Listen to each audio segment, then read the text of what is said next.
وَاصْبِرْ لِحُکْمِ رَبِّکَ فَإِنَّکَ بِأَعْیُنِنَا، اے نبی آپ اپنے رب کے حکم کا، فیصلے کا انتظار کیجئے، صبر کیجئے، جلدی نہ کیجئے۔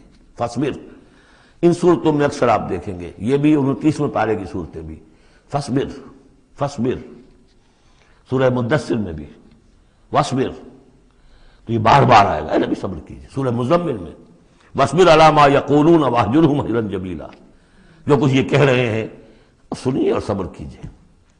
وَلِرَبِّكَ فَاصْبِرْ، اپنے رب کے لیے انتظار کیجئے۔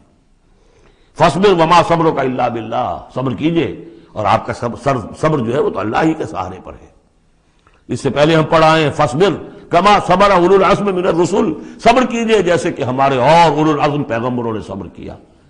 ذرا تصور کیجئے کہ ہمارے پیغمبر نوح نے 950 برس تک صبر کیا۔ وَاصْبِرْ لِحُکْمِ رَبِّکَ، جب صبر کے بعد لام آ جائے تو اس کے معنی انتظار کے ہوتے ہیں۔ صبر کیجئے اپنے رب کے حکم کا، یعنی انتظار کیجئے۔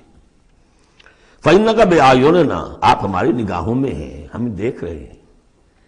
یہ ہم پڑھ چکے ہیں، سورہ یونس میں بھی آیا تھا، آپ کسی شان میں بھی ہوتے ہیں لیکن ہم دیکھ رہے ہوتے ہیں۔